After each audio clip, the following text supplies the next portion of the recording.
É hora de conversar com ela, Mônica Bergamo. Mônica, a gente vai voltar a falar, claro, sobre General Gonçalves Dias. E diz aqui, no tema da Mônica, General Gonçalves Dias deixou uma herança. Todas as visitas a Lula no Palácio da Alvorada viraram secretas. Mônica, bom dia para você. O que isso significa? Por quê? Pois bom dia, Carla, bom dia, Sheila, bom dia a todos. Pois é, o general determinou que todas as visitas do Lula no Palácio da Alvorada sejam classificadas como secretas. O que é o Palácio da Alvorada? O Palácio da Alvorada é a residência oficial dos presidentes da República, né? No entendimento dele, as informações dizem respeito à segurança nacional, à segurança do país, à segurança do presidente, e por isso devem ser mantidas em sigilo. Essa determinação, o Sheila, causou uma divisão no governo, né? Como é que se chegou a isso? Porque algumas pessoas da imprensa, alguns veículos de mídia pediram acesso, né, às visitas que o Lula recebe no Alvorada. Por quê? Porque ele recebe muita visita ali para tratar de temas de governo, e a agenda de um presidente da República tem que ser transparente. Mas o general tinha esse entendimento de que na casa do presidente ele recebe quem quer e não precisa divulgar quem ele está recebendo.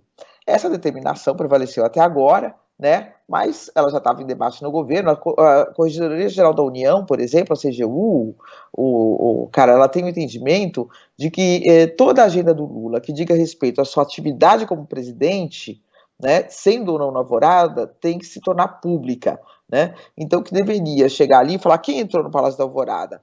Carla, Sheila, Mônica e Megali entraram, vão entrevistar o Lula, então tem que ser público, estão ali entrevistando o Lula. Vai um casal de amigos dele fazer uma visita pessoal? Não, então a gente não divulga essa visita pessoal, tem que separar essas duas coisas. Visitas particulares não precisariam passar por um escrutínio. Agora, tem um problema ali que precisa ser resolvido, quer dizer, quando você passa ali pelo portão da Alvorada, você não é obrigado a deixar o seu nome na portaria, o seu documento, como ocorre no Palácio do Planalto. No Palácio do Planalto, você vai entrar, mesmo que você seja amigo do presidente de plantão ali, você tem que deixar o CRG na porta, fica tudo registrado. No Alvorada, eu uma vez fui lá, porque a Dilma Rousseff, eu fui várias vezes lá, na verdade, fui uma vez entrevistar o Fernando Henrique Cardoso, inclusive pela Band, né, quando eu dirigia a sucursal da TV Bandeirantes em Brasília, mas você passa reto, por quê? Porque você é um convidado do presidente, então você passa pelos portões e já vai direto para a casa dele. Então, como é que vai fazer essa triagem? Tudo está em discussão no governo e isso tudo deve ser modificado. Agora, sem o general, vai depender de quem vai assumir o comando do GSI, do Gabinete de Segurança Institucional, mas é uma discussão que segue sendo feita dentro do governo, Carlos, e parece uma coisa trivial, mas não é, né? Diz respeito à transparência das atividades do presidente da República, desse presidente atual, Lula, dos futuros presidentes da República, Sheila. Mônica, me diz, você que tem muitas fontes e conversa, sempre tem essas conversas de bastidores, né? Como é que isso tem repercutido? Tem gerado opiniões divergentes dentro mesmo do partido, da base do governo? Porque a gente sabe que em outras questões, as opiniões estão bem divergentes também, né? Eu acho que teve essa divergência do GSI com a CGU, por exemplo. Agora, você sabe que essa coisa de agenda é uma coisa curiosa. Eu me recordo que uma vez eu trabalhava também lá em Brasília, morei lá, e aí era o Fernando Henrique o presidente. E a agenda do presidente da República. E a gente sabia que tinham duas agendas. Tinha a agenda que era divulgada e tinha a agenda chamada reservada. Como é que a gente fez para descobrir a agenda? Eu fiquei lá na porta, óbvio, né? Sempre o jornalista vai lá para o sacrifício, né? No sol de Brasília, Pino.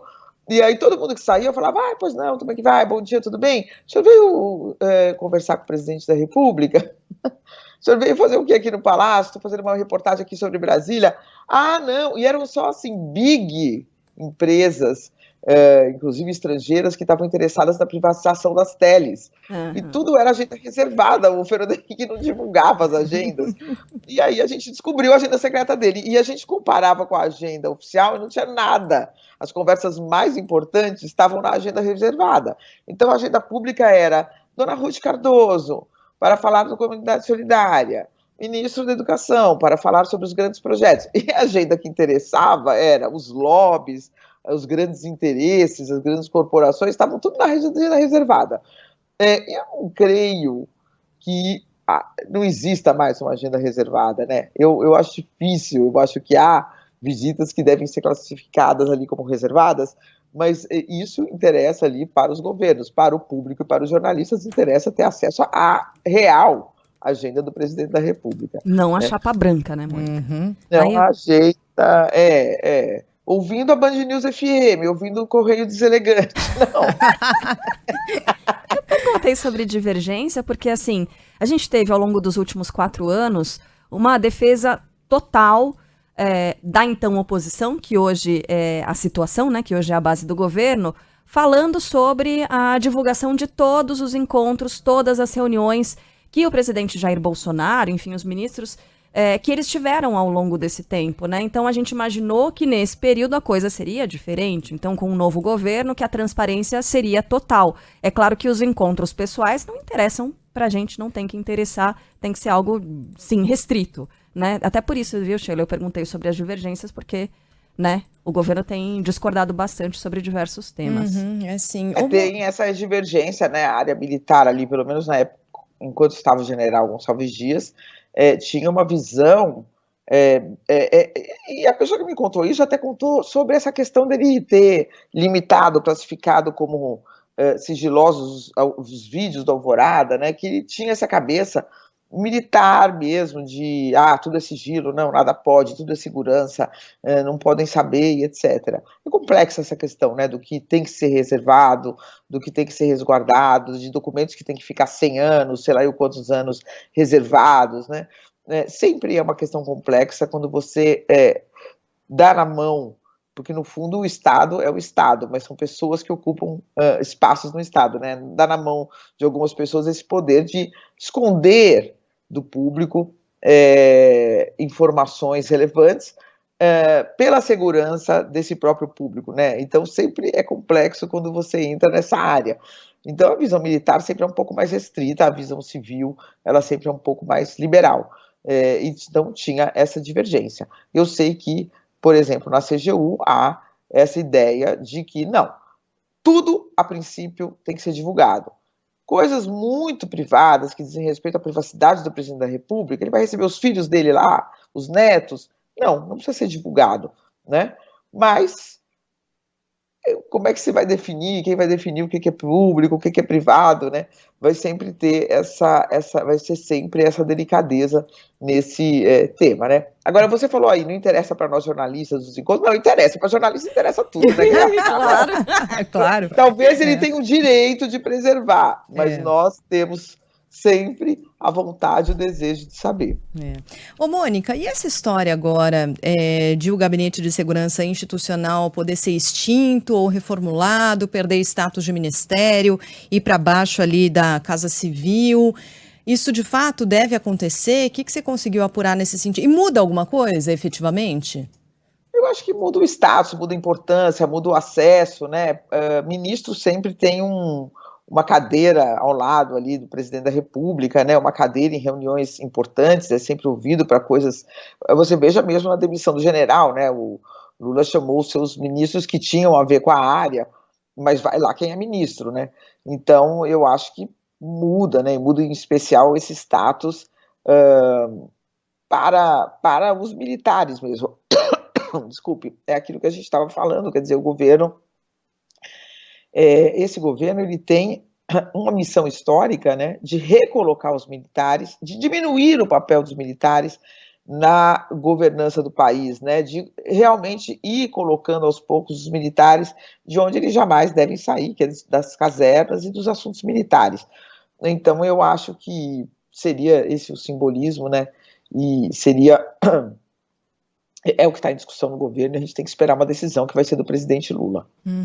Bem, e na semana que vem, possivelmente, a abertura de uma CPMI. O próprio ministro Alexandre Padilha, ontem, na entrevista coletiva que deu em Brasília, falou sobre essa CPMI, falou sobre orientação de bancada, que sim, haverá apoio do governo à criação da CPMI, porque entende que isso colocaria uma pá de cal nas teorias conspiratórias, em especulações, que é interesse do próprio governo entender exatamente, saber das apurações e investigações, mas reafirmou ali que a abertura da comissão não deve atrapalhar votações importantes no Congresso. Há pendências super relevantes, 12 MPs que ele citou, o marco fiscal, o novo marco fiscal precisa ser votado no Congresso, a reforma tributária, enfim.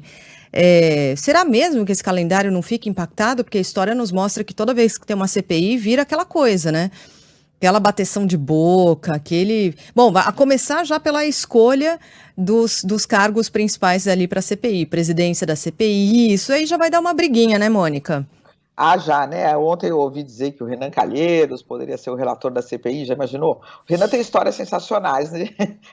O que os defensores de uma pessoa como ele, né, ou como o Omar Aziz dizem? Você precisa colocar ali titãs, né, da área política que possam aguentar o tranco, porque essa CPI ela vai virar uma guerra, né, de narrativas.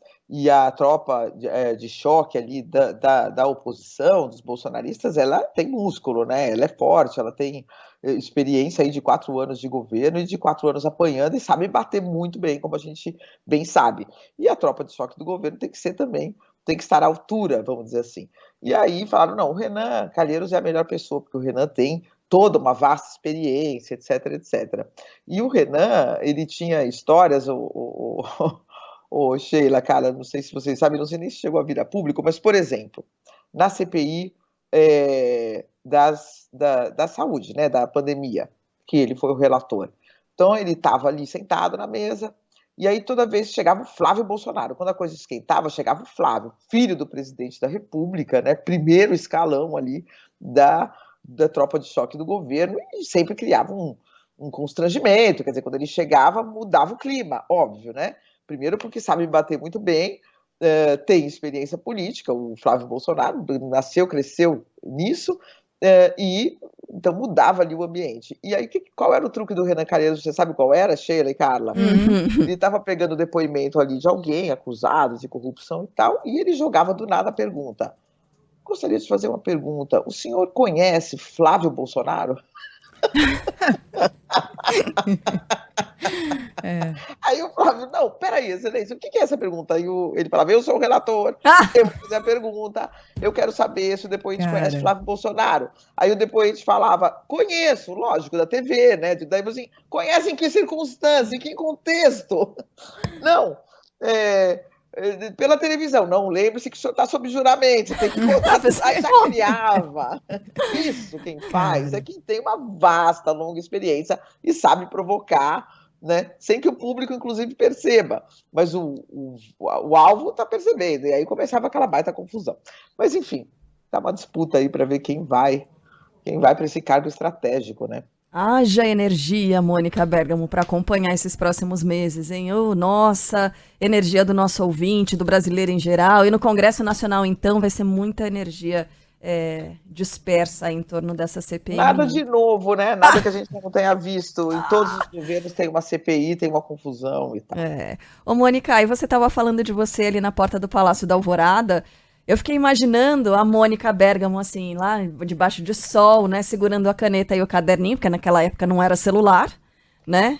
Pouca gente tinha celular, aliás, no governo do FHC, né? Tava começando a entrar celular. Acho que a Mônica até tinha, viu? Porque a Mônica é cheia das novidades.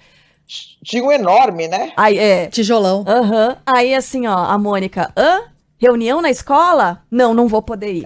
Eu tenho que fazer portaria. Filha! Sabe como eu era? Filha, vai reunião na escola?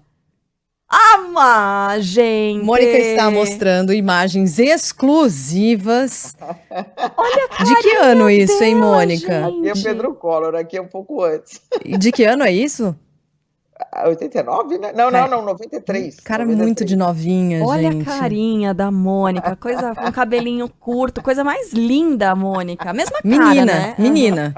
Mesma cara, mas como diz a Sheila, com um pouco mais de colágeno, né, que a gente tinha. Mas é isso aí. Muda só o colágeno, de resto... A Mônica falou do Correio Deselegante também, o que tá chegando de mensagem aqui do povo saudoso do Correio Deselegante, o Tião de Belo Horizonte, Mônica, diz, olha... Eu tô morrendo de saudade do Correio. Tá.